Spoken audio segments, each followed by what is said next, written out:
জয় Hind students, আজিৰ ভিডিঅ'খনত আমি class 6ৰ সামাজিক বিজ্ঞান অৰ্থনীতি 21 নম্বৰ পাঠটো চাম। তাৰ নামটো হৈছে চৰকাৰৰ ধাৰণা আৰু বিভিন্ন প্ৰকাৰৰ চৰকাৰ। অ'কে, আজি আমি ইয়াৰে কুৱেশ্যনছটো চাম। But before starting the class, welcome to my YouTube channel exam Jyoti. Let's start the class with the first question. প্ৰথম কুৱেশ্যনটো চাব, চৰকাৰ বুলিলে কি বুজা? দেশ এখন পৰিচালনা কৰা অনুষ্ঠানটোক কি বুলি কয়? চৰকাৰ কয়। হা, তোমাৰ দৈনন্দিন জীৱনত চৰকাৰে আগবঢ়োৱা সেৱাৰ বিষয়ে 3টা বাক্য লিখা। সুলভ মূল্যত খাদ্য যোগানৰ ব্যৱস্থা কৰা, নহয় যাতায়াত আৰু যোগাযোগ ব্যৱস্থা উন্নতিৰ বাবে চেষ্টা চলোৱা, বিদ্যুৎ যোগান ধৰা, এইবিলাক আমাৰ চৰকাৰৰ ব্যৱস্থা আগবঢ়োৱা সেৱা। হা, তাৰপিছত চাব, আমাৰ দেশত কি ধৰণৰ চৰকাৰে শাসন কৰে? আমাৰ গণতন্ত্ৰৰ 3টা বৈশিষ্ট্য লিখা। আমাৰ দেশত গণতান্ত্ৰিক শাসন ব্যৱস্থা প্ৰচলন আছে আৰু গণতন্ত্ৰৰ নিৰ্দিষ্ট সময়ৰ মূৰে মূৰে নিৰ্বাচন অনুষ্ঠিত হয়। হা, 18 বছৰৰ ওপৰৰ সকলো প্ৰাপ্তবয়স্ক নাগৰিকে ভোটদান কৰিব পাৰে, হয়নে? আৰু চৰকাৰ গঠন প্ৰক্ৰিয়াত অংশগ্ৰহণ কৰে। নিৰ্বাচিত প্ৰতিনিধিসকল জনসাধাৰণৰ আস্থাৰ ওপৰত কি হয়? নিৰ্ভৰশীল হয়। অ'কে, নেক্সট হ'ব ৰাজতন্ত্ৰ আৰু সমাজতন্ত্ৰ থকা একোখনকৈ দেশ নাম লিখিব দিছে।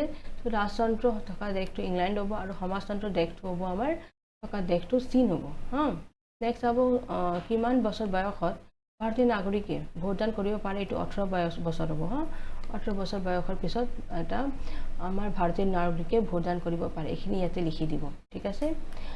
তাৰপিছত লিখিব একনায়কত্ববাদত জনসাধাৰণে স্বাধীনতাৰ উপৰি ভাগ কৰিব পাৰেনে? উপভোগ কৰিব পাৰেনে? একনায়কজনৰ অধীনত জনসাধাৰণে কোনো ব্যক্তিগত স্বাধীনতা উপভোগ কৰিব নোৱাৰে, ঠিক আছে। জনসাধাৰণ চৰকাৰৰ বিৰুদ্ধে যাব নোৱাৰে। অ'কে, কঠোৰ নীতি নিয়মৰ মাজত থাকিব লগা হয়। হা, নেক্সট পাৰ্থক্য লিখিব দিছোঁ গণতন্ত্ৰ আৰু ৰাজতন্ত্ৰ। ৰাজতন্ত্ৰটো যায় দেশৰ শাসন কৰি কাৰ্য পৰিচালনা কৰে, আনহাতে গণতন্ত্ৰ জনগণই, ঠিক আছে, নিৰ্বাচিত কৰি দিয়া প্ৰতিনিধিৰ দ্বাৰা দেশটো পৰিচালিত হয়। অৰ্থাৎ ইয়াত জনসাধাৰণে শাসনৰ মূল, হয়নে? শাসনৰ মূল, তাৰমানে কোনে? জনসাধাৰণ, আমি, হয়নে? নেক্সট হ'ব একনায়কত্ববাদ আৰু সমাজতন্ত্ৰ। এই দুইটাৰ মাজতো চাওঁ আমি। একনায়কত্ববাদ এজন শাসকৰ দ্বাৰা পৰিচালিত শাসন ব্যৱস্থা, হয়নে? তাৰপিছত ইয়াত জনসাধাৰণে চৰকাৰৰ